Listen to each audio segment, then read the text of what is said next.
안녕하십니까. 예민수의 경제 토크 시작합니다. 2차 전지에 대해서 정말 답답한 시간들이 지났는데 뭔가 변화의 좀 조짐들이 보이고 있죠. IM증권 서울금융센터 이창환 이사님과 이야기 나누도록 하겠습니다. 어서 오십시오. 네, 안녕하십니까. 여러 변화들이 있고요. 특별히 북미 배터리 시장에서 새로운 패러다임이 이제 좀 나타날 수 있다. 긍정적인 소식인데. 최근에 나타난 흐름들이 지금 주가의 좀 바닥을 논할 수 있는 정도의 이슈들이 지금 나오고 있다. 그게 이제 어저께 같은 경우에는 KB증권에서 2차 전지 섹터 이제 숏을 더 치면 안 될 것 같다는 그런 네. 그러면서 이제 스터디를 해보자는 그 리포트가 나왔거든요. 그러면서 이제 어저께 급반등이 좀 나왔던 것이고 그 쇼커버가 좀 들어오고 있습니다. 그래서 여기서 추세적인 상승을 논할 수는 없겠으나 주가의 바닥은 온 게 아닌가라는 그 정도의 판단을 할 수 있을 것 같습니다. 네. 그러니까요. 그동안도 뭐 사실은 2차 전지가 워낙 어려운 기간들을 꽤 오래 왔는데 그래도 그런 이슈들을 계속해서 우리 이창환 이사님 팔로우업을 해주셨잖아요. 그죠? 그리고 최근의 변화들이 말씀하신 것처럼 몇 가지의 징후들, 변화들, 특별히 또 트럼프 감세안에 AMPC가 살아있잖아요. 그죠? 네. 그런 것들로 인해서 2차 전지가 뭔가 변화의 조짐들을 가지고 오고 있어요. 긍정적인 뉴스이고요. 그 가운데 첫 번째 오늘 주제는 북미에서 국내 업체들이 LFP와 LMR을 한다. 기존에는 우리가 이제 삼원기였는데 그죠? 네. 일단은 LFP를 한다는 얘기가 나왔어요. 그 배경부터. 네. 그러니까 이제 일단은 LMR이라는 게 그 망간 리치 배터리, 뭐 하이망간이라고 하는데 네. 그 GM과 엔솔 간의 그 차세대 배터리를 그 망간 리치 각형 배터리로 28년도 양산하겠다는 발표를 했고요. 그건 LMR이고요. 네, 그 LMR 같은 경우에 이거는 그래서 이제 그 공동 개발을 하겠다는 겁니다. 그래서 28년도에 미국에서 양산을 하고 네. 에너지 밀도는 LFP 대비해서 같은 가격에서 33% 높다라고 얘기를 하고 있고요. 대형 SUV라든가 전기 트럭용으로 들어가는데 뭐 주행 거리가 664km 이상 나오는 것을 목표로 하고 있어서 상당히 가성비 높은 배터리라고 볼 수 있겠고, 그리고 이제 코발트라든가 니켈 비중을 줄이죠. 코발트가 요즘 되게 비싸지 않습니까? 그렇죠. 니켈도 예. 그 상대적으로 저가의 망간의 비중을 올리면서 원가를 절감했고, 기존 LFP 배터리보다 에너지 밀도가 33% 위에 있으면서도 또 수명 문제도, 그러니까 원래 망간을 넣게 되면 수명이 짧아져요. 그걸 해결했다는 것입니다. 그래서 27년 말까지 이렇게 시험 생산해가지고 28년도부터는 이제 얼텀셀을 통해서 이제 양산을 하겠다는 건데, 이게 이제 4공장입니다. 네. 그러니까 3공장은 엔솔이 다 지분을 다 인수해서 도요타 향으로 40기가와트씩 대응하는 거를 쓸 것이고, 네. 여기서는 이제 4공장에 대해서는 그 엔솔과 GM과 협력하는데 땅과 건물은 GM이 짓고 그 안에 배터리 세팅은, 그러니까 장비 세팅은 이제 엔솔이 하는 형태로 좀 가는 것이고요. 쉐보레 그 실더러 EV 전기 트럭이라든가 캐딜락 그 에스컬레이터 IQ, 이게 전기 SUV, 이게 지금 들어갈 있습니다. 향후에. 네. 그래서 이제 이렇게 되면 대형 전기차용으로 되게 싼 고용량 배터리가 확보가 되면서 북미 시장 내에서의 원가 경쟁력 강화되고, 또 LFP 배터리의 대안으로서의 어떤 고에너지 밀도라든가 저비용 배터리 포지셔닝도 가능해서 이제 만약에 지금 그 감세안이 그대로 통과된다고 했을 때는 뭐 25년까지 26년부터는 이제 그 IRA 그 전기차 세액 공제는 없어지는 거니까 이런 저가 배터리가 좀 필요한 거죠. 네. 그런 패러다임 때문에 사실은 이제 그 뭐 LFP도 이제 개발을 하려는 것이고, 그래서 이 하이망간 그 망가니치에 들어가는 양극재를 누가 개발할 것인가. 그래서 이제 사실은 에코프로비엠이 하이망간 그 양극재를 이미 개발한 상태라서 혹시 이를 통해서 에코프로비엠과 엔솔 간의 협력 관계가 있지 않을까라는 생각도 해봤는데, 네. 최근에 나온 뉴스가 퓨처엠이 이거 개발 성공했다고 합니다. 그래서 이제 그 망가니치 배터리에 들어간 양극재 개발을 성공해서 지금 양산 기술 확보에 지금 들어갔고요.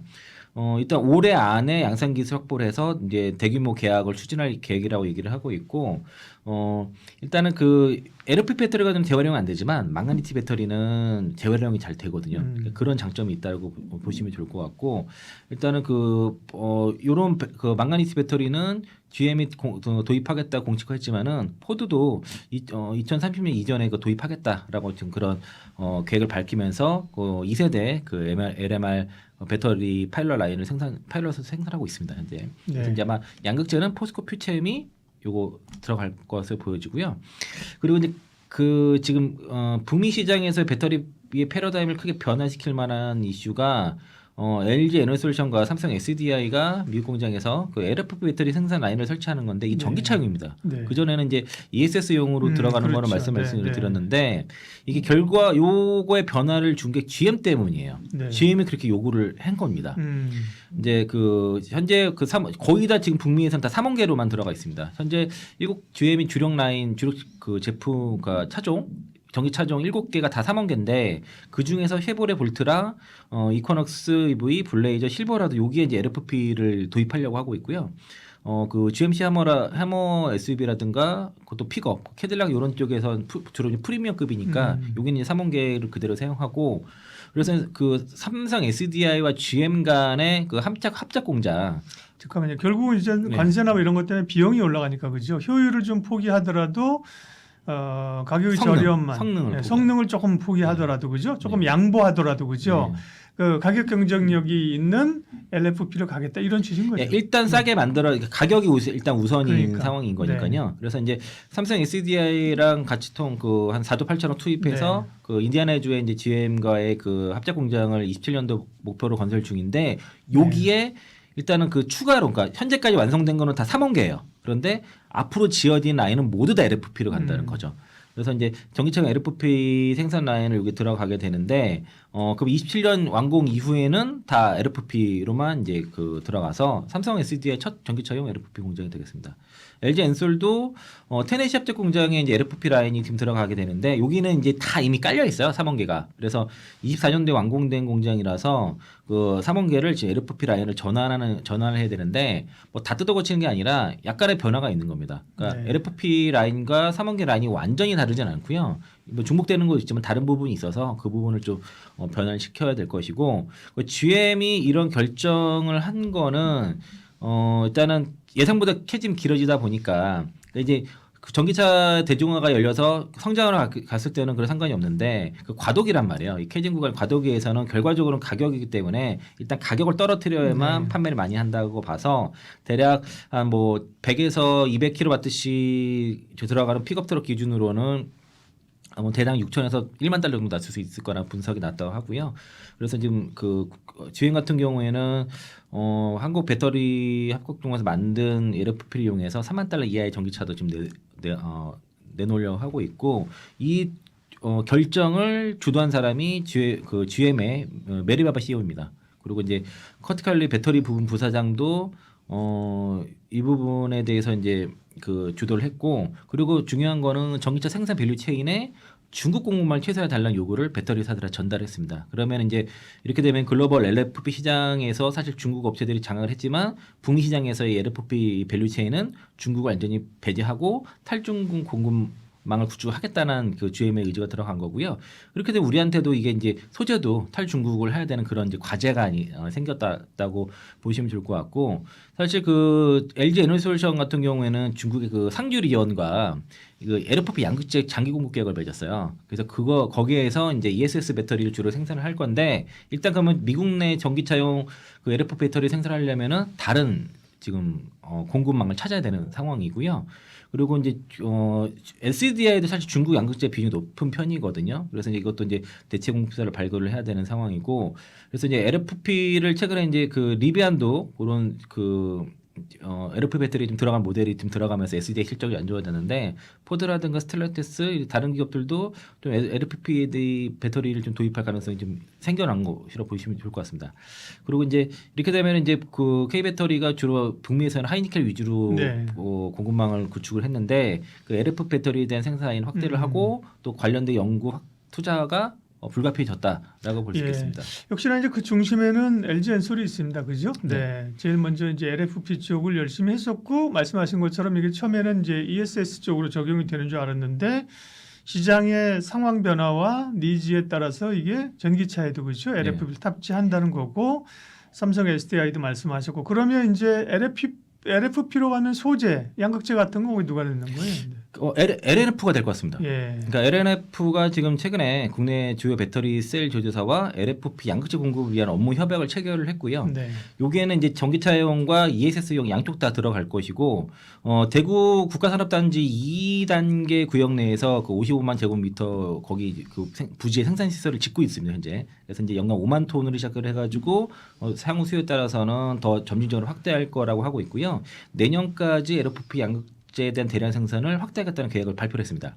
일단 27년 하반기에는 북미에도 LFP 양극재 생산 시설을 구축하겠다고 이제 목표를 잡고 있어서 그래서 국내 LFP 양산 라인과 동일한 기술을 북미에도 적용하겠다고 얘기를 해서 국내와 국내 양산이 된다면은 이제 북미에서도 그 저가용 전기차랑 ESS용 그 배터리 그 양극재 시장에 이제 본격적으로 들어간다는 얘기 될 것 같고요. 그래서 이제 그 이번에 LFP 그 LG 에너솔루션 아니 그 LNF가 말하는 얘기하는 그 LFP 그 양극재는 그러니까 기존의 3원계의 미니스켓 수준의 에너지 밀도를 유지하면서 가격이 낮게끔 그런 수준을 만들었다고 합니다. 그래서 이제 가격 대비 성능이 뛰어나다는 것이 회사 측 설명이고 네. 올해 초부터 이미 준비한 전략 사업이라 하고 있고요. 이번 사업을 협력을 통해서 본격적으로 시장 진입이 이루어졌다라고 얘기를 하고 있어서 그러니까 아마 삼성 SDI와 이건 SDI 쪽 얘기 같아요. SDI랑 그리고 이제 LG 에너솔루션에 들어가는 LFP 양극재는 일단은 LNF가 유일하게 대규모 양산에 들어가기 때문에 네. 여기일 것 같습니다. 그리고 다른 기업들 LFP 양극재를 하는 걸 보니까 뭐 에코프로비엠은 전에 이제 현대차와 기아, 현대제철과 합작으로 해가지고 고철을 재활용해가지고 그러니까 폐기된 고철을 재활용해서 원가를 대폭 낮춘 그 LFP 양극재 기술 개발 중이라는 게 이제 국가 과제로 있고요.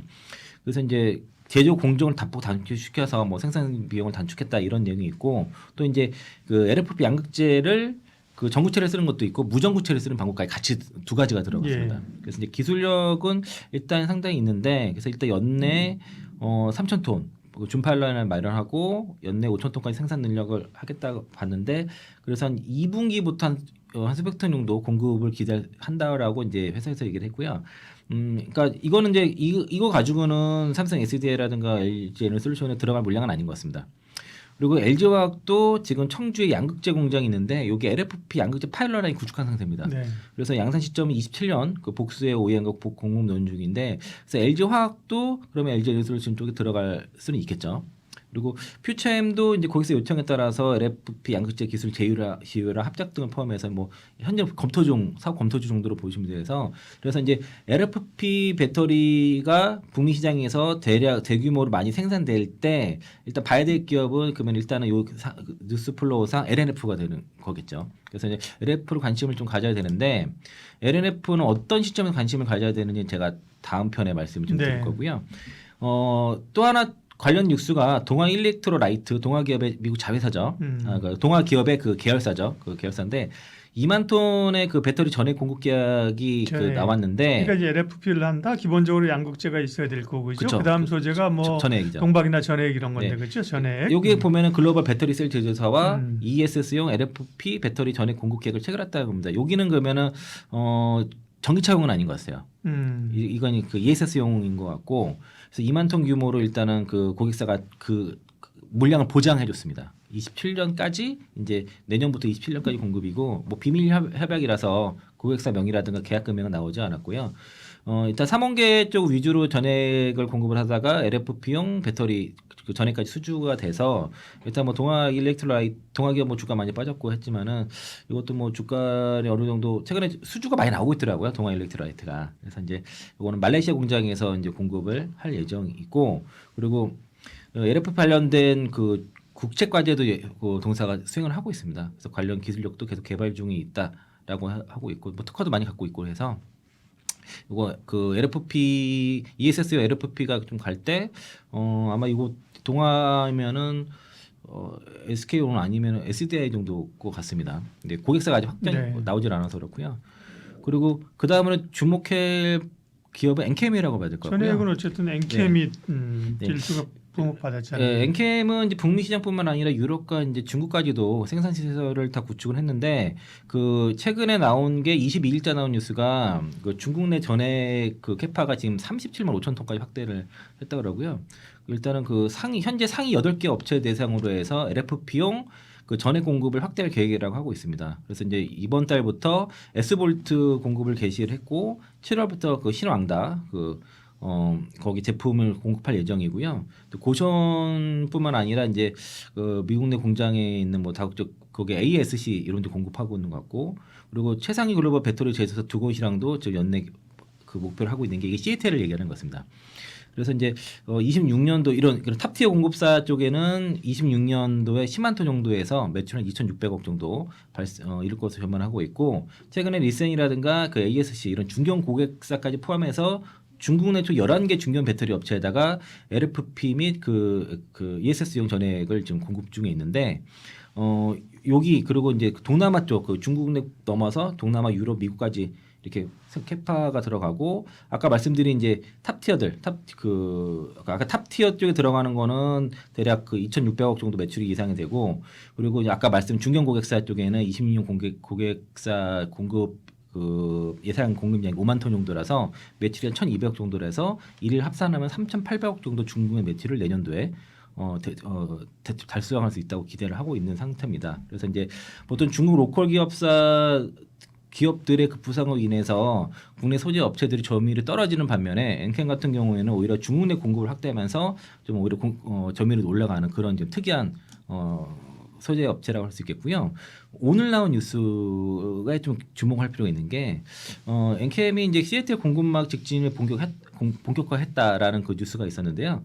이게 이제 그 중국의 이제 리튬과 나트륨 배터리의 부소재 공급 기업의 지분을 100% 인수 추진 중이라는 이런 뉴스가 있습니다. 그래서 이제 CATL이 여기 최대 주주라고 있는 회사를 가지고 인수를 하려고 하는 것이고, CATL의 핵심 소재를 이제 공급해서 연간 한 10,000톤 정도 생산 규모 가지고 있는데, 이를 이제 뭐 나트륨 배터리용 원소재까지 원재료까지 갖고 있다고 합니다. 그래서 이제 요거를 인수를 할 것이고, 그렇게 그래서 최대 이제 그 엔캠이 일단 이번 인수를 통해서 앞으로 이제 향후에 CATL에 연 7만 톤 이상의 전해액과 그리고 CATL에 필요한 특정 소재를 뭐 한 30% 다른 물량을 공급하겠다고 얘기를 하고 있습니다. 네. 그래서 이제 이 CATL과 최근에 또 이제 그 헝가리 대브렌치 있지 않습니까? CATL 공장 거기에 지금 리사이클링 그 NMP 이 공급사로 최종 선정도 됐습니다. 그래서 이제 엔캠이 CATL과의 그 지금 밸류체인에 지금 들어가는 모습인 것 같고요. 그리고 이제 그 공급 목표를 하기 위해서 지금 인근 신공장 건설 추진 중이고, 부지 계약은 지금 마무리 단계입니다. 근데 내년부터 본격적으로 이제 CATL 쪽에 제품 공급을 목표로 좀 하고 있다, 이렇게 보시면 될 것 같고, 그리고 그 관련돼서 그래서 그 지금 그 이제 미국 시장에서도 지금 미국 법인에서 글로벌 펀드 좀 자금 조달하고 있어가지고 뭐 공장이 되게 많아요. 뭐 조지아, 테네시, 인디애나 공장 등 있는데 요게 다 그 증설 자금을 투입을 할 것이고라서 엔캠의 구조는 그래서 미국뿐만 아니라 유럽, 중국까지 이렇게 그 3대 핵심 시장에 모두 동시 가능한 그 대응이 가능한 구조를 갖췄다, 이렇게 말씀드리겠습니다. 트럼프 관세 미국 법원이 제동을 걸었습니다. 관련된 이야기 하도록 하겠습니다. 네. 그러게요. 뭐 연방 법원이 그죠. 이게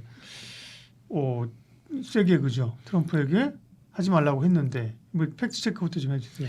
네, 오늘 나온 뉴스고요. 네, 네. 네, 오늘 아침에 이제 보고서 깜짝 놀랐습니다. 깜짝 놀랐는데. 네. 일단 그 미국 국제무역법원이 그 트럼프 행정부의 그 상호 관세 발효를 차단하는 결정을 내렸고요. 네. 그래서 이제 일단은 그 이번 판결로 인해서 그 트럼프 행정부는 10일 이내에 그 IPA에 의한 그 부관 관세를 취소를 해야 되는 상황이고, 네. 상호 관세를 비롯해서 이게 그 멕시코랑 캐나다 25% 관세한 것과 중국에 대한 그 2% 페날링 관세도 이게 해당된다고 합니다. 20% 펜타닐. 네, 그 펜타닐도 해당돼서 그것도 좀 제가 좀 깜짝 놀랐던 거고, 뭐 당연히 뭐 트럼프는 반발하죠. 그렇죠. 바로 상고하겠다고 네. 했고, 상고를 하고 나서 이기고 오면은 관세 그대로 적용된다라고 또 협박까지 했습니다. 일단은 발표 이후에 가만히 있을 분이 아니죠. 그렇죠. 네. 일단은 연방 항소법원과 대법원까지 순차적으로 진행이 돼야 되는 거라서 야 이게 이제 좀 머리 아파졌습니다. 음. 이제 그 관세를 처리하는 그 USTR도 있고 CBP도 있고 한데 이게 만약에 상위 뭐 그러니까 법원의 요청이 받을 경우에는 뭐 현 상태 유지되는 것이고 안 될 네. 경우는 영구히 지금 일단 부과가 취소되는 거라서 네. 그러니까 그게 미국뿐만 아니라 미국 외에도 다 영구히 지금 부과가 취소되는 그런 조치라고 볼 수 있겠고요. 이게 이제 그 ICT 아까 그 여기가 국제 무역 법원 여기에 네. 그 판단 근거가 좀 보니까 일단 대통령 권한 남용이라는 겁니다. 그렇죠. 일단 대통령은 IPA에 그 기반했지만은 해당 법은 대통령에게 관세를 부과할 명시적 권한 부여가 없다는 거고요.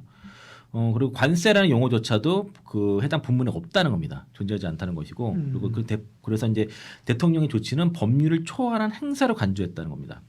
또 비상사태 요건도 불충분한 게 대통령은 무역적자로 국가 안보에 대한 비상사태라는 주장을 했지만은 법원은 무역적자는 수십 년간 지속되어 온 평상적인 경제 현상으로 판단했고요. 비상 요건 사태도 불충족했다. 또 의회의 입법 권한을 침해했다는 얘기를 했습니다.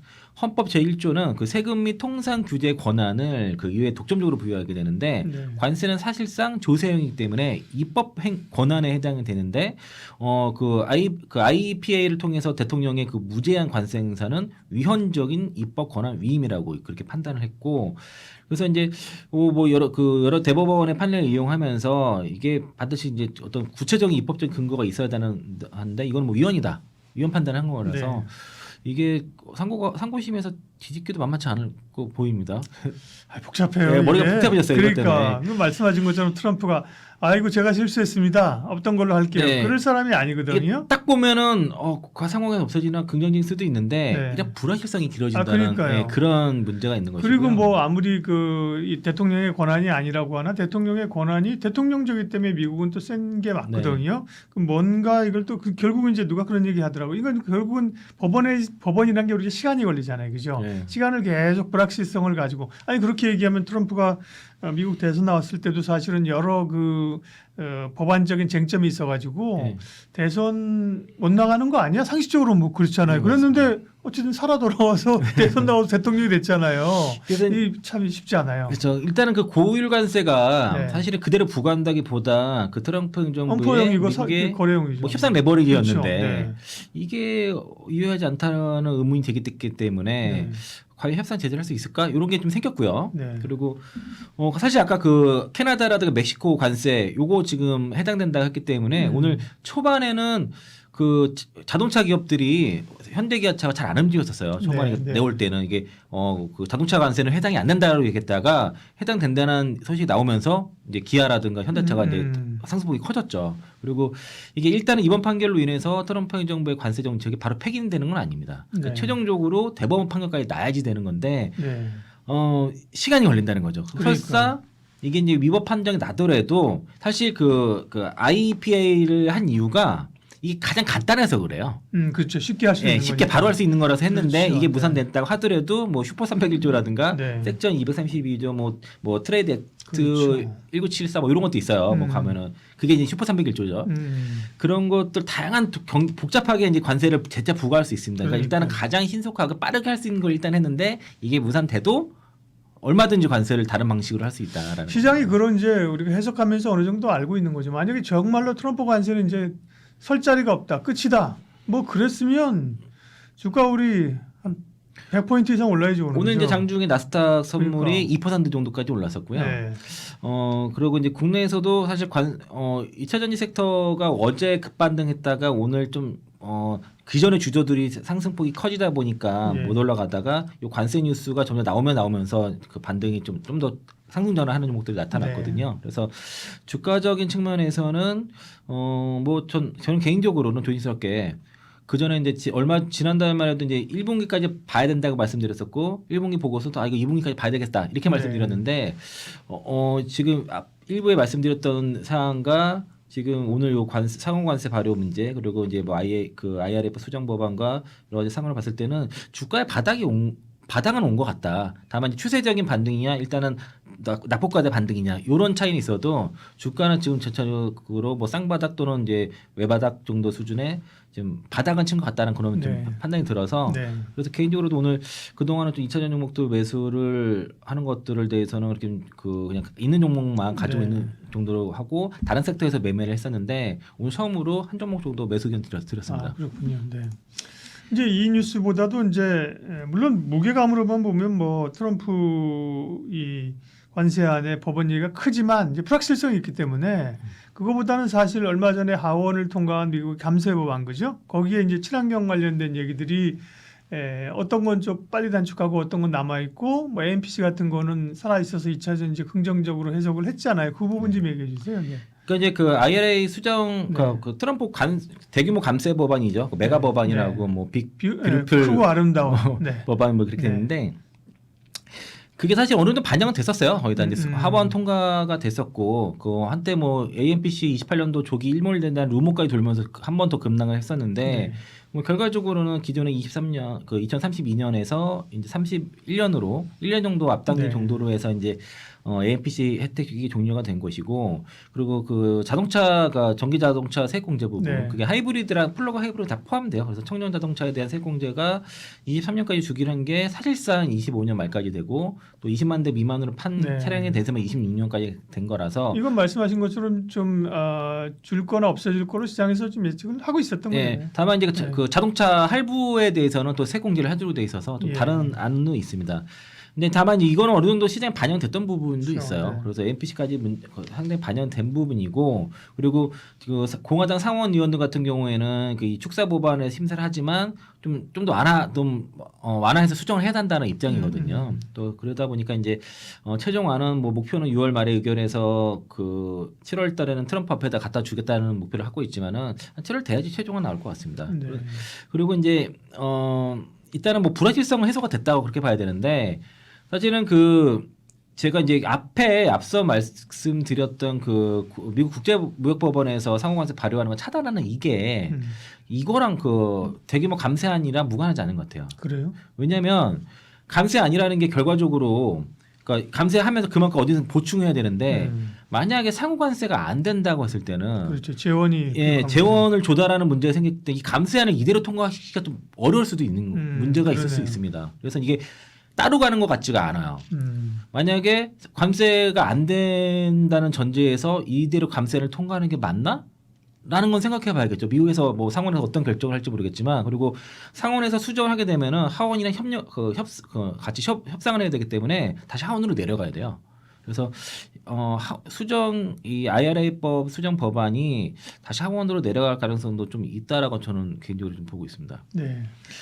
그러면 이 감세안에서 나온 얘기들을 좀 봤을 때 예. 이것도 사실은 계속 그동안에 불확실성이 남아 있었던 거잖아요. 그죠? 네. 일정 부분 불확실성의 해소라고 보면 우리 K 배터리에 미치는 영향. 네. 그러니까 일단은 IRA법 수정 법안이 상원을 통과 안 했지만 하원 안을 봤을 때는 그게 맥스라고 봐야 될 것 같습니다. 그렇죠. 그러니까 예. 최대 7은 확인됐으니까 그러면은 상원이 통과하지 않더라도 어느 정도 이제 그 반영은 거의 다 됐다라고 그렇게 보는 게 네. 맞을 것 같고요. 그리고 좀 달라진 거는 그 전에는 이제 그 전기차용 배터리에만 그 FEOC 규정이 붙어 있었거든요. 해외 우려 기간 규정이 있었는데 ESS는 안 들어가 있었단 말이죠. 근데 이번 적용은 그 생산 그러니까 AMPC에 그 FEOC 규정이 들어가는 바람에 앞으로 ESS에도 그게 들어가게 됩니다. 그래서 중국으로 타깃으로 한 그 FEOC 규정이 배터리 전체에 들어가기 때문에 그러니까 중국 배터리 업체들이 사실 ESS 배터리를 뭐 미국으로 거의 수출을 하면서 거의 장악을 90% 85% 이상 하고 있는데 이게 막힌다는 거고요. 그렇게 되면은 K 배터리 반사 이익을 기대할 수 있는 것도 커지는 것이고 이 안에 그 전에는 지분 구조로만 판단했다가 지금은 이제 그 지배 수준에 따라서 금지 외국 단체 FE가 신설이 됐고 그리고 중국 정부 그 통제 수준이 강한 뭐 지정 외국 단체 그 SFE 이것도 개정이 됐습니다. 그래서 이거는 이제 내년부터 적용이 되고 상대적으로 통제 수준이 약한 외국 단체라고 해가지고 FIE 이거는 2년 유예를 적용하고 나서 이제 적용이 될 거고요.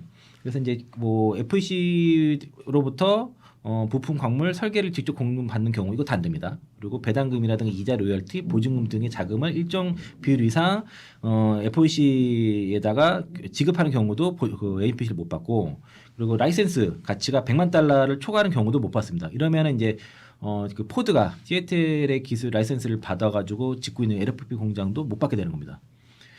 테슬라도 마찬가지로 되는 거라서 사실상 이러면은 중국 업체를 쓰면 보조금이 원천 차단되는 그런 구조가 된 거고 여기에는 빠져 있는데 그 흑연은 예외가 되는 것 같아요. 다행히 흑연은 대체 방안이 진짜 없기 때문에 흑연 빼고 나머지를 그렇게 하는 것이고 그러면 이제 중국 배터리 기업들은 그동안 이제 전기차 쪽은 아니지만은 그 ESS 배터리 쪽에서의 미국 진출이 많이 한 상태고 전기차 도 진출을 추진했지만은 사실상 막혔다고 그렇게 보시면 돼서 앞선 제가 그 뭐 LMR과 특히 LFP 배터리 전기차 LFP 배터리를 북미에서 생산할 때 GM에서 탈중국화를 요구한 것처럼 이게 배터리 산업 전체가 이제 미국에서는 탈중국화가 빠르게 진행될 거기 때문에 여기에 대한 반사이익 가능성도 우리가 상대적으로 클 수밖에 없다라고 보면 되겠고요. 전기차 세액 공제가 그 조기 폐지되면서 시장의 성장의 각도가 좀 줄어드는 거에 비해서 줄어드는 것과 중국의 그 점유율을 우리가 가져오면서 올라가는 이거를 같이 계산해 볼 필요는 있을 것 같습니다. 네. 그 원래 친환경 법안들을 폐기하거나 보조금 축소하는 거에 대해서는 미국의 이제 주정부들이 좀 태클을 걸었잖아요. 기본적으로 캘리포니아 같은데 그죠? 그다음에 뭐 전기차 보조금 안 주면 우리가 줄게 뭐 이런 얘기를 했었잖아요. 그죠? 근데 오늘은 연방 정부 얘기가 나왔지만 주정부 차원에서 반대하고 트럼프에 반대하고 법적 소송하고 있는 건 어떻게 되고 있는 거예요? 그러니까 지난해 그 주로 공화당 지역에서 이제 캘리포니아 주에다가 그 AC2 법안에 대해서 이제 소송을 한 거를 네. 연방 대법원에서 캘리포니아 주에 손을 들어줬죠.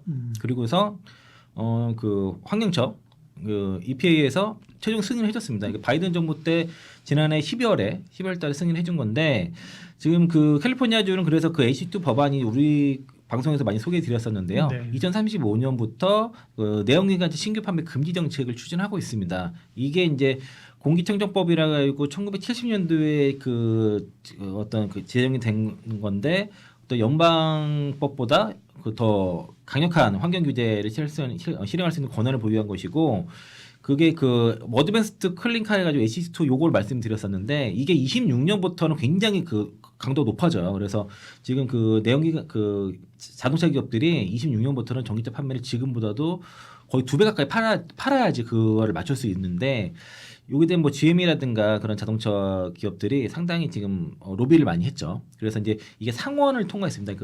최근에 올해 2월달에 그런 캘리포니아의 그런 독자적 환경 규제 권한을 무력화하는 법안이 하원을 통과했고 이번에 이게 상원을 통과를 했습니다. 그래서 이게 법적 소송으로 가게 되는데 그 캘리포니아 그 미국 상원이 그 캘리포니아 주의 그 독자적 환경 권한을 무효화하는 법안을 51대 44로 통과시켜 버렸고요. 이 해당 법안 안에는 그 EAP 환경적인 부여한 캘리포니아 주의 그 독자적 배출가스 권한을 철회하는 내용이 포함이 됐습니다. 그래서 이제 그 트럼프 대통령이 그 캘리포니아 주에 부여된 그 면제 조치를 회수할 수 있는 권한이 확보가 된 거예요. 그런 상태인데 복잡하네. 네, 그래서 이제 캘리포니아 주는 주가 분지라서 한번 스모그가 발생하면 잘 빠져나가질 않아요. 산불 나면은 그게 연기가 안 빠져나가는 그런 거라서 환경 오염에 대해서 되게 지금 민감한데 네. 이게 그 캘리포니아 주를 포함한 11개 주에서 이 법안을 쓰고 있거든요. 네. 그 11개 주가 전체 미국의 자동차 시장의 40% 이상을 차지합니다. 그리고 이게 2035년까지 어떤 내연기관차 뭐 휘발유차를 판매를 금지한 것 때문에 일단 제동이 걸릴 위기에 처했는데 일단은 그 캘리포니아주 관리들은 다 반발을 하고 있죠. 뭐 수십 년간 이어온 그 환경 그 오염 퇴치 노력에 대해서 무력화하는 거라고 되게 비난을 했고 뉴섬 그 개빈 뉴섬 주지사가 이제 바로 이제 그 상원의 결의안에 반발하는 성명을 발표를 했고. 그 캘리포니아 주는 이제 어떤 여기에 대해서 소송도 불사하겠다고 얘기했고요. 사실 이걸 예상은 했었어요. 캘리포니아 주에. 그래서 트럼프 대통령이 당선되기 전에 이미 주 예산으로 소송 비용을 다 준비를 했습니다. 1기 때도 이거 소송을 한 적이 있기 때문에 충분히 소송을 할 가능성이 높다라고 보고서 이제 준비를 해서 바로 이제 그 얼마 전에 뉴스가 법원에서 보자. 법원에서 만날 수 있다 이렇게 뉴스가 나왔어요. 네. 제목이. 그래서 공화당 입장에서는 연방보다 엄격한 주 규제가 자동차 시장에 혼란을 주고 경제에 해가 된다는 주장을 하고 있고 민주당은 연방 권한 남용이다 환경 후퇴라고 이제 반대를 하고 있는 상태고요. 여기는 괜히 GM을 비롯한 도요타 이런 기업들이 네. 로비를 강력하게 한 상태고 GM이 막 나왔어요. GM이 수천 명의 직원들에게 직접 로비를 막 하라고 막 요청을 했고 1기 때는 GM이 요 캘리포니아 주 법안에서 반대를 했다가 중간 선거 이후에 찬성으로 돌았다가 이번에 다시 반대를 또 하는 겁니다. 변호사들만 신났네요. 네. 법안이 이렇게 그죠 많고 이제 시간이 걸린다는 거죠. 아까도 네. 얘기했지만 그죠. 근데 이 법안이 통과된 게 문제가 있습니다. 예. 이게 이 법안이 일반적인 법안과 달리 의회 검토법이라고 해가지고 여기 적용을 받아서 단순 과반으로 통과를 했는데 그 의회 보통 그 의회 검토법이라고 그 CRA라고 하는데 이게 이제 그 보통 행정부의 규제를 폐기할 때 사용되는 것이지 환경 정책의 면제를 폐기할 때 사용된 게 한 번도 없습니다. 그건 예를 들면 과반이 아니라 뭐 더 강. 아니 표결 대상이 아니에요. 네. 그래서 엘리베이스 맥도너 상원 수석 자문이 이제 그 정부 책임 감사원의 해석을 딱 전한 게 뭐냐면 캘리포니아주의 그 독자적인 권한은 그 의회 검토법의 정의상 적용 대상이 아니고 된다. 표결 대상도 아니라고 얘기를 해서 민주당 의원들이 이게 절차적인 문제가 있다라고 항의를 했는데 공화당 상원 의원들이 이걸 무시하고 통과시켜버린 겁니다. 항의를 했는데 무시했어요. 네. 그러면 이거는 소송의 논란이 되겠죠. 그렇죠. 굉장히 논란이 될 것 같아요. 이건 법적 소송이 가고 이거는 네. 어쩌면 이게 절차상의 문제. 네, 기본이니까요. 위헌이라고 볼 수 있겠습니다. 그러니까요. 그래서 네. 이제 이거는 이거 그래서 이렇게 그 지금 오늘 아까 그 트럼프 행정부가 하는 것들이 지금 위헌적인 네. 요소도 되게 많은데 이것도 마찬가지일 가능성이 높아요. 그래서 법원에서 만약에 여기를 뭐 캘리포니아를 손을 들어주게 되면은 문제가 없는데 이 또 오래 가겠죠. 근데 이게 사실은 이거 IRA법 수정 법안보다 이게 훨씬 중요합니다. 미국의 전기차 산업의 성장에 있어서 그 IRA법에 들어가는 뭐 전기차 세공제 좀 줄어들고 폐지되는 거는 성장의 속도라든가 그 정도를 줄여주는 정도이지 크게 중요하지 않거든요. 네. 그러니까 그게 없어도 전기차 시장 성장하는 문제는 없어요. AMPC가 또 중요하기도 하고 하는데 근데 이거는 아까 말씀드린 것처럼 11개 지역 그 주가 미국 전체 시장의 40% 이상을 차지하는 주에서 그 내연기관차 판매를 금지하는 법안이 이게 없어진댔을 때는 이거는 타격이 있습니다. 예.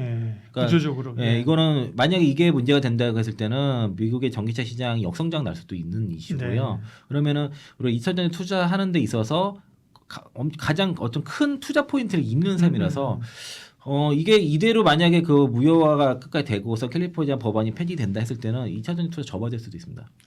중요한 변화네요. 예, 그죠? 그래서 이게 네. 되게 큰 이슈예요. 근데 이 얘기를 잘 안 하시더라고요. 그러니까요. 그래서 잘 몰랐어요. 예, 저도. IRA법 요거보다도 이 캘리포니아 주의 그 어드밴스 클린카 2 요 규정이 굉장히 중요한 이슈고 이거는 어떤 캘리포니아 주에서 준비를 했지만 불확실성이 있죠. 사실 그래서 그 IRA법 그 하원 그러니까 그 감세안 하원 통과하고 했을 때 사실 이미 반영된 거기 때문에 추가 급락이 나오면 안 되는 나오는 건 좀 이상한 거가 있는데 그날 이 내용이 나왔어요. 상원 통과했다는 내용이 나와서 그래서 추가 더 한 번 급락을 했던 겁니다. 근데 이제 그 캘리포니아에서 강력하게 지금 그 반발하고 있고 절차적인 문제가 있다는 것들이 시장에 알려지면서 뭐 이것도 일단은 좀 뭐 폐지 가능성이 좀 적겠다라는 그런 판단이 좀 들다 보니까 이제 반등도 나온다고 그렇게 보시면 될 것 같고요. 네. 또 하나가 사실 이게 지금 캘리포니아 주가 23번째 소송이거든요. 사실 네. 이게 계속 그게 많았어요. 예. 그리고 그 트럼프 정부 행정부가 딱 들어오자마자 그 IRA에 적용된 그 전기차 관련된 그 지원금을 끊어버린 게 그 연방 정부의 그 전기차 인프라 투자 부분에 대해서 중단해버린 겁니다. 그래서 이제 그 17개 주가 트럼프 행정부의 전기차 인프라 중단 조치에 대해서 집단 소송을 제기했고요. 또 들어가 있어요? 네. 여기 캘리포니아 주가 핵심입니다. 그래서 예. 전기차 충전소 법안에 대해서 이거 지원금을 트럼프 행정부가 끊어버렸어요. 그래서 이제 여기에 대해서 이제 소송을 한 것이고 트럼프 행정부가 불법적으로 예산을 보류하고 승인을 중단시켜 전기차 산업에 손상을 시켰다고 주장하고 있고요. 원래 의회에서 의결할 예산을 집행하지 않는 건 위헌입니다. 미국은 그래요. 그런데 이제 이것도 또 불법을 저지르고 있다라고 볼 수 있겠고. 트럼프 2기가 그 전기차 충전소 확장 사업을 중단시키는 지침을 내렸거든요. 그래서 이제 이게 위법이라고 얘기하고 있어서 그 17개 주가 그 연방 고속도로청에다가 소송을 제기한 겁니다. 그래서 이제 캘리포니아주의 주장은 약 3억 달러 정도 손해가 발생했다라고 얘기를 하고 있고 수천 개 양질의 일자리가 소멸되고 핵심 산업이 위축될 수 있다고 경고를 했습니다. 그리고 이제 뉴섬 주지사 여기 이제 이분이 사실 대권 주자기도 해요. 차기 대권 주자인데 트럼프 조치는 중국에 주는 선물이라고 강하게 비판을 했고 여기는 이제 주로 캘리포니아라든가 콜로라도, 워싱턴주 이런 블루 스테이트주 위주로 지금 소송이 주도가 됐습니다. 그래서 이제 요거는 그래서 이런 식의 지금 앞으로 그 캘리포니아주는 사실상 뭐 그 경제 뭐 미국 내에서 그렇죠. 경제 예. 대국이니까 세계적으로 거의 경제 4위 정도 된다고 하더라고요. 캘리포니아주 하나로만 봐도. 그러니까 캘리포니아주와 그 트럼프 행정 간의 이 법적 다툼이 지금 트럼프 2기 내내 굉장히 치열하게 발생할 거라고 생각이 들고 그리고 이런 그 트럼프 행정부의 그 환경적인 이런 정책들은 그 결국에는 중간 선거 가서 좀 더 만약에 그 민주당이 다수당이 될 경우에는 램덕이 발생할 수도 있고 또 다 뒤집을 수 있는 거니까 일단은 좀 지켜보시더라도 일단 캘리포니아 주와 트럼프 행정 간의 소송하는 이 내용들은 만약 2차 전지 투자를 하시거나 네. 하실 생각이 있다면 반드시 체크해야 되고 사실 이런 것 때문에 다 불확실성이잖아요. 그렇죠. 지금 앞에 나왔던 법들이 전부 다 불확실성이 있다 보니까 내가 굳이 이런 불확실성을 감내하고 지금 아무리 싸다고 해서 들어가는 게 맞을까 이런 고민들을 많이 하게 돼요. 주저하게 만드는 네, 또 시장이 가는 놈이 더 가고 지금 미국 시장 우리 대선을 앞두고 나서 이제 상법 개정이라든가 이런 기대감 때문에 지주사들이 막 폭등하고 막 그러거든요. 그렇죠. 네. 전 지주사는 다 올라가요. 오늘도 하다못해 이제 웬만한 지주사 다 급등했고 2차 전지 섹터 내에서도 뭐 포스코홀딩스, LG와 에코프로 지주사라고 되는 애들은 그나마 오늘 추가 반등이 더 나오더라고요. 그런 정도 상황이고요. 그렇게 안 올라가는 LG마저도 오늘 급등 와서 그러니까 또 뭐 요즘 뭐 이제 유명한 게 그 두산그룹 좀 많이 사잖아요. 저희 거기도 뭐 이찬원 선주라고 두산에다가 막 네. 사고 두산 에너빌트 막 사고 이러신 분들이 꽤 있어요. 알아서 이렇게 사고 계시는데 그런 수급도 있을 것이고 또 바이오 쪽으로 옮겨가신 분도 있고 하는데 가는 쪽에 더 가다 보니까 이제 이쪽 그 2차전 섹터에는 지금 분명히 싸다고 보고 낙폭 가다라는 인식이 있지만 쉽게 수급이 잘 안 들어오는 그런 영향이 있고요. 지금 바닥 오는 거는 이제 쇼커버링이라고 보시면 돼요. 어제 이제 KB증권 리포트 영향이 있다 보니까 이제 쇼커버링이 이제 이유이 되기 시작을 했다라고 보시면 좋을 것 같고 그럼 저는 주가는 바닥을 쳤다고 봐요. 일단 주가는 바닥인데 예, 추세적인 반등은 아직은 아니다. 추세적인 반등이 활발하려면은 적어도 이제 그 7월달 정도는 돼야 그 2분기 실적과 그리고 그 IRA 수정 법안 최종적으로 상원 통과하는 것 정도는 봐야 될 것 같고 또 7월 9일이 이제 상호관세 발효 연장 만기일이니까 그런 상황도 좀 지켜봐야 된다라고 볼 수 있겠습니다. 사실 뭐 캐즘 얘기 그다음에 또 돈들이 필요하기 때문에 유상증자하고 이런 얘기들이 있었잖아요. 그런 얘기를 좀 할게요. 일단 국내 기업들은 일단 이게 벌려놓은 게 돈이 벌려야 되는데 지금은 돈이 안 벌리는 구간이기 때문에 어쨌든 유증하고 뭐 그런 힘을 모으는 그런 단계잖아요. 상황은 어떤가요? 네. 사실 그런 그 유상증자라든가 그 자금 조달 이슈 때문에 주가들이 또 많이 빠졌습니다. 예. 뭐 대표적으로 포스코피체엠도 그렇고 뭐 LG화학, SDI도 그렇고 뭐 삼성 SDI, 코스모인소재 등등 마찬가지인데 그게 결국에는 그 캐즘을 극복하고 그 이후에 캐즘 이후에 시장을 장악하기 위한 그런 이제 베팅이라고 볼 수 있겠고요. 네. 돈을 벌어서 가면은 좋겠지만 일단은 그게 아니다 보니까 뭐 결국엔 주주들은 손을 벌리는 상황이 벌어졌다라고 볼 수 있겠고요.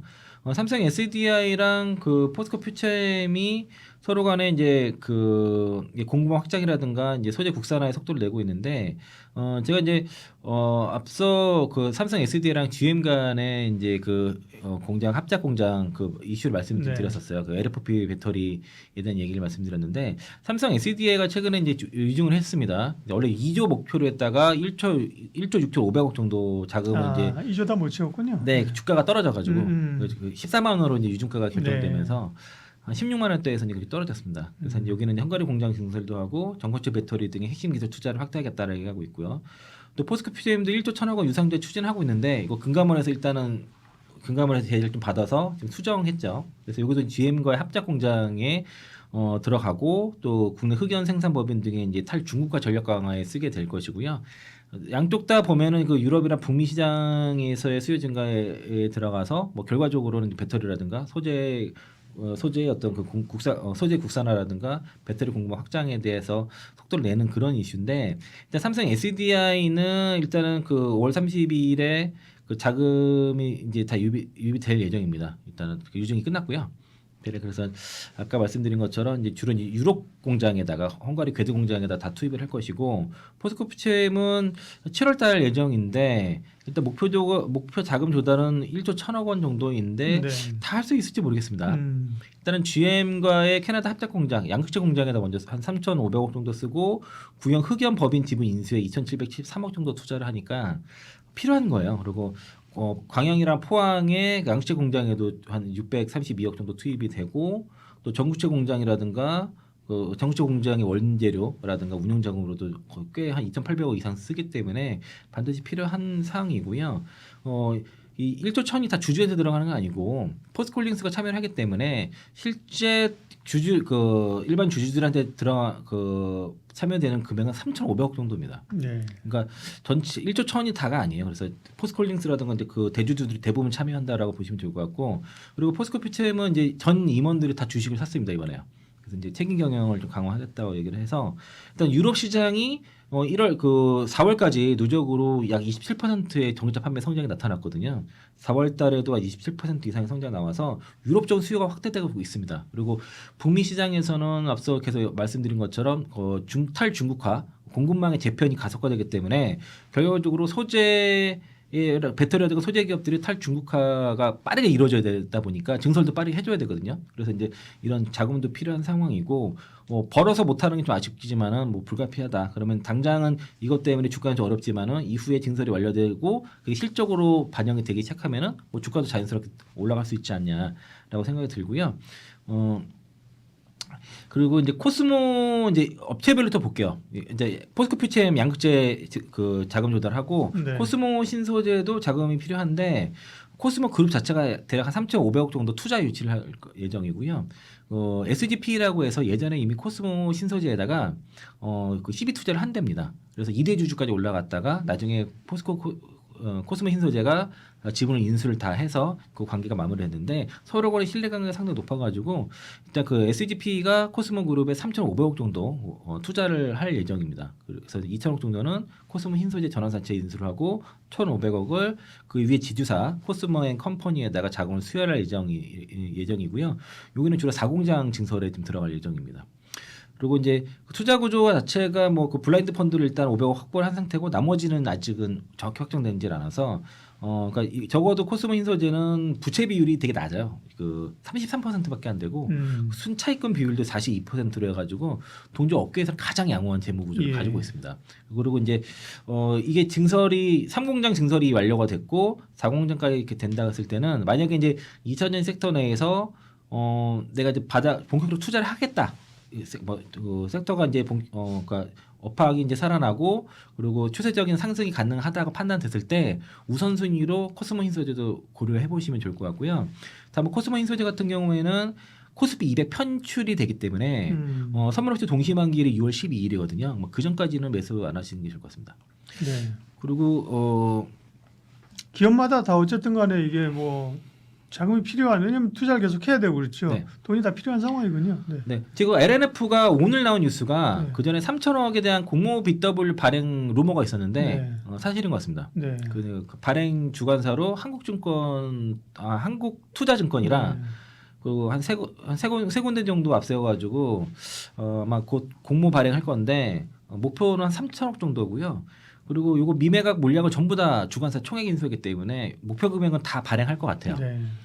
그 BW 같은 경우는 문제는 영구채 원래 회사채라든가 영구채 발행을 하려고 했다가 실패했거든요. 근데 이게 회계상의 부채로 인식되기 때문에 부채 비율은 올라가게 되죠. LNF의 부채 비율이 영구채를 발행하면 이제 자본이 되니까 그렇죠. 부채비 네. 안 올라가는데. 지금 그 1분기 말기 기준으로 367%이기 때문에 네. 아까 코스모 인소재는 33%였잖아요. 네. 그러니까 이게 부담이 되죠. 그러니까 이게 내부적으로 상한을 300%를 정해놓고 있는 상황인데 이걸 넘기면서 일단 부채 관리가 시급한 상황이지만 일단은 당장 그 문제가 그 예전에 발행했던 그 IMF 크레딧 앤 솔루션인가 여기 발행했던 그 전환사 1,000억이 풋옵션 행사가 됐어요. 그래서 곧 만기가 돌아오거든요. 상환해야 되는군요. 예, 여기 1,000억은 그래서 상환을 해야 되고 7월 달에 이제 요거 공모 BW 진행이 될 건데 7월 10일이 상한건 납입을 마치는 날이거든요. 이 겹칩니다, 딱. 그래서 3천억 중에서 1,000억 원 떼주고 2천억만 들어오는 그런 상태라고 보시면 되겠고, 지금 현재 1월 1분기 말 현금성 자산이 2,885억 정도 갖고 있는데 네. 2천억 들어오게 되면은 4,885억 정도 되겠죠. 4천억대 이제 자산을 자금을 가지고 있는 것이고, 그래도 지금 뭐 단기 차입금이 8천억 700억 정도 되고 부채가 2조 2천억 정도 되니까 여전히 좀 자금 사정은 빠듯하지만, 이 자금이 결과적으로는 아까 LFP 양극재 공장 여기 증설 자금으로 쓸 것으로 보여집니다. 네.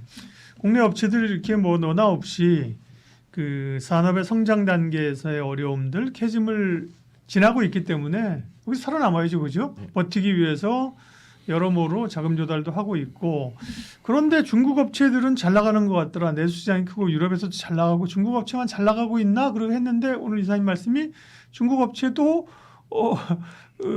만만치 않다. 그지 어려움이 있다. 이거 무슨 얘기입니까? 그러니까 네. 중국의 전기차가 네. 유럽에 침투를 하면서 네. 국내 배터리 업체들이 어려진 게 사실이고, 네. 그리고 그 중국의 특히 이제 저가 그 덤핑이죠. 덤핑을 쳤던 그런, 특히 이제 LFP 배터리는 유럽에 잘 안 들어갔어요. 그러니까 3원계 배터리 중에 이제 미드 니켈 정도 들어가는 그런 뭐 NCM 523, 뭐 613, 622 이런 것들이 이제 거의 덤핑으로 들어가다 보니까 관련 이제 그 점유율이 떨어졌던 건데, 이 덤핑이라는 게 단기적인 방법이거든요. 사실 우리가 이제 재고 처리할 때 덤핑 처리하지 그렇죠. 않습니까? 네. 근데 이거를 계속 그렇게 하게 되면은 손해가 크잖아요. 그렇죠. 그거를 국가에서 좀 보조금으로 메꾸고 살아왔는데, 이게 오래되다 보면은 어떤 문제가 생기냐면은, 그러니까 내수가 부동산 정책이라든가 그러니까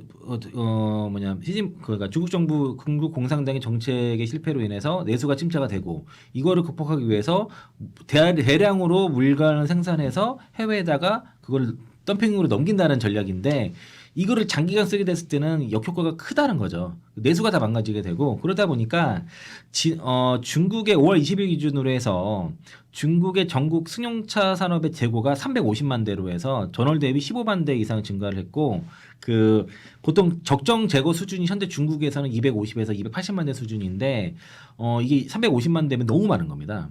또 그리고 비아드 같은 경우도 지금 천신의 눈이라 해서 주행 보조, 자유주행을 안 씁니다. 중국 정부에서 자유주행이라는 말을 못 쓰게 해요.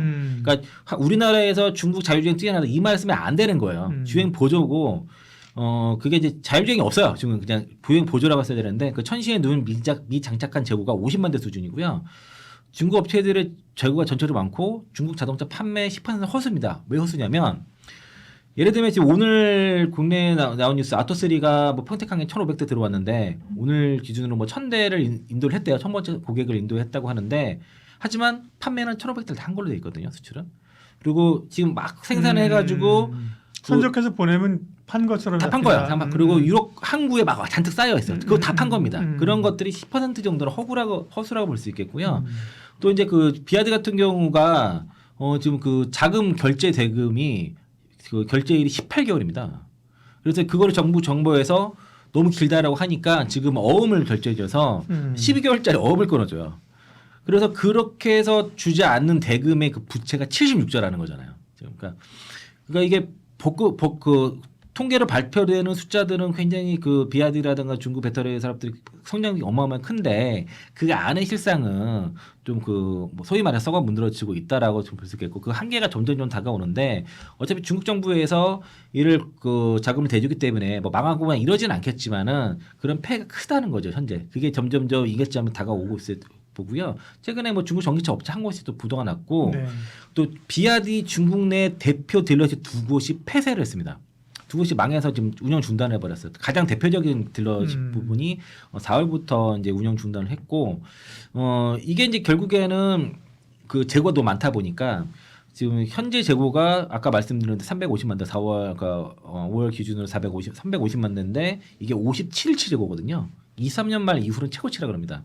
그리고 이제 이게 그 딜러들이 재고 너무 많다 보니까 어려움에 지금 직면을 한 것이고, 그러니까 이거를 보면은 중국 전기 시장 분명히 폭발적인 성장을 했지만은 지금은 이제 성장통을 겪는 그런 시점이 왔고 그리고 이게 더 이상 성숙 단계로 갔기 때문에 성장이 어렵다는 거죠. 그런 것들을 극복하기 위해서 뭐 해외 덤핑 판매를 하고 있지만 그게 마진이 안 남는다는 문제가 생긴 거죠. 최근에 이제 비아디도 자체 마진이 지금 거의 뭐 많이 줄었어요. 마진율이 급감한 거고 지금 중국 전기차 내에서는 비아디랑 뭐 한 두 군데 정도 빼고는 마진이 다 적자인 그런 상태고요. 그래서 이제 그 딜러들이 계속 문 닫고 있는 사태들이 벌어지고 그리고 정말 특이한 게 그러다 보니까 중국 중고차 시장에 키로수가 0km짜리 중고차가 막 쏟아지고 있습니다. 아, 그건 이제 거의 신차라는 얘기네. 네. 예. 그렇게라도 팔려고 하는 거예요. 예. 키로수 0km짜리가 나오고 있습니다. 예. 지금 그래서 이게 지금 저는 최근에 중국 관련된 그 전기차 ETF라든가 뭐 지금 휴머노이드 로봇도 중국 ETF 네. 나오고 하는데 이쪽 투자하는 게 좀 위험한 것 같아요. 성숙 단계에 들어가는 시장에 투자하는 게 좀 리스크가 있지 않나. 저도 이제 얼마 전에 이제 그 중국 휴머노이드 로봇 ETF 나왔다 그래서 긍정적으로 한번 봤는데 네. 계속 빠지더라고요. 그래서 원래 기업들 주가 위치를 보니까 고점에서 상장된 것 같습니다. 그래서 이제 그런 것도 조심하시고 이런 지금 내부적으로 지금 성장이 지금 둔화되고 어려움에 직면한 이런 상황에 있는 중국 전기차에다 투자하는 거는 지금 조금 네. 늦지 않았나. 그러니까 많이 올랐잖아요, 또 게다가. 그러다 보니까 비아디가 22개 모델에서 10에서 34% 가격 인하 발표를 했습니다. 그래서 이제 총 4개 브랜드를 운영하고 있는데 여기서 거의 지금 덤핑처를 했어요. 비아디 같은 경우에. 그래서 이게 이제 6월까지 이제 재고 처리하기 위해서 진행이 되겠고요. 그렇게 되면은 다른 브랜드들도 지금 가뜩이나 마진이 안 났는데 이제 할인 판매를 해야겠죠. 그리고 중국 전기차의 지금 최근의 문제가 뭐냐면 가격을 떨어뜨리기 위해서 성능을 포기하는데 그러니까 GM도 결과적으로는 LFP 배터리를 적용하겠다는 거는 성능을 포기한다는 거잖아요. 그렇죠. 그런데 지금 중국 전기차는 그런 수준 배터리를 뭐 바꾸는 수준 정도가 아니라 차 퀄리티 자체를 떨어뜨려 버려요. 기능을 빼고. 그래서 최근에 나온 그러니까 샤오펑이라든가 뭐 괜찮은 차들도 분명히 있는데 품질이 너무 떨어지다 보니까 이게 이제 타다 보면은 금방 녹이 슬거나 아니면은 뭐 금방 부식되거나 다 까지거나 망가지거나 이런 게 비일비재하고 위험도 있습니다. 그래서 중국 소비자들이 점점 이제 그렇게 품질 낮은 차에 대해서 좀 불만을 토로하는 상황이고요. 대표적인 게 얼마 전에 샤오미의 럭셔리 전기차에 옵션이 600만 원짜리가 800만 원짜리가 있는데 그게 그냥 장식이었다는 겁니다. 앞에다 그냥 장식이었다. 이게 통풍이 돼야 되는데 네. 그런 식으로 소비자 기만을 했다는 거예요. 우리나라 같았으면 망했죠. 그렇죠. 근데 결국은 이제 중국 업체들도 겉으로 보기에는 잘 나간 것 같지만 그죠? 네. 잘 나가는 것 같지만 여러 성장통을 겪고 있다. 그러면 결국 여기서 이제 누가 살아남느냐가 이제 관건이군요. 그렇습니다. 네. 그래서 지금 유상증자를 통해서 이제 하고 있고 사실은 이거는 우리가 중국 정부가 이렇게 밀어줘가지고 이렇게 커지고 당장 망해야 될 기업들도 막 정말 살아남고 하는데 네. 우리도 정부에서 뭔가 해줘야 되지 않습니까? 그런데 지금 대선 기간에 보니까 전에 제가 갖고 왔던 한국판 IRA 이런 거 있지 않습니까? 네네네. 뭐 맞아요. 직접 항공제 이런 것들 다 올스톱됐습니다 지금. 논의가 다 올스톱됐어요. 법안들이 다 올라왔는데 안 돼요. 지금 다 대선 준비하느라고. 그래서 지금 그게 좀 안타깝고 그리고 이제 배터리 업계에서 저 정치권에다가 배터리 산업의 지원에 대한 책에 대해서 제안을 했습니다. 크게 3가지의 11가지 시행 시책에 대해서 제안을 해서 관련 뉴스가 좀 올라왔는데 그래서 정부에서 정치권에서 뭘 도와줄지 정확히 잘 모르다 보니까 업계에서 우리 이렇게 필요해.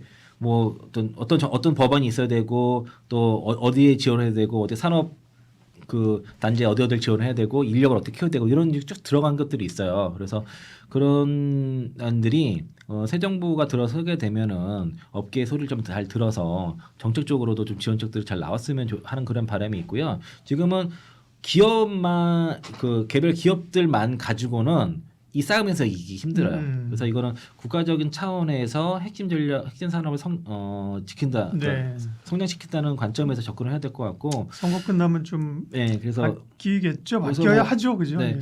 근데 좀 뭐라 그럴까 좀 그런 게 지금 그냥 들은 얘기로는 제가 그냥 들은 얘기로는 다른 정책들을 제안을 하게 되면은 일단 뭐 AI라든가 이런 것들은 잘 먹히는데 이상하게 2차 전지 배터리 산업에 별로 대한 반응 정책을 얘기를 하면 음. 잘 안 먹힌답니다. 음. 아마도 그게 뭐 금투세 이슈 때문일 수도 있고 뭐 그런데 하여튼 그렇다고 그랬는데 그래도 금투세하고 무슨 상관이 있어? 아무래도 이제 뭐 그 금투세 반대했던 투자들 대비 2차 전지 투자들이 예, 워낙 많다 보니까 예. 그 영향도 있다라는 얘기 좀 들었는데 뭐 그게 뭐 맞는지 안 맞는지 모르겠지만 어쨌든 그 중요한 산업이기 때문에 새 정부가 들어서면은 금투세 반대하면 모든 투자자들이 마찬가지지 뭐. 네. 근데 그때 당 많이 갔던 사람들이 뭐 네. 금투세 2000년 투자에 많았다고 하더라고요. 네, 네. 그리고 거기 정책위원장님도 계시고 그래서 근데 이제 어쨌든 새 정부 들어서는 그 지금 업계에서 지금 제안을 많이 해주고 있거든요. 그 구체적인 네. 시행 법안 그 지원책들을 제시하고 있으니까 그 소리를 잘 들어서 잘 반영해가지고 좀 국가 자원 차원에서 좀 밀어주고 그리고 기업들이 그 어떻게든 살아남으려고 지금 최선을 다하고 있으니까 일단은 뭐 좀 그 산업계와 정부 간에 좀 네. 협력이 잘 됐으면 좋겠고요.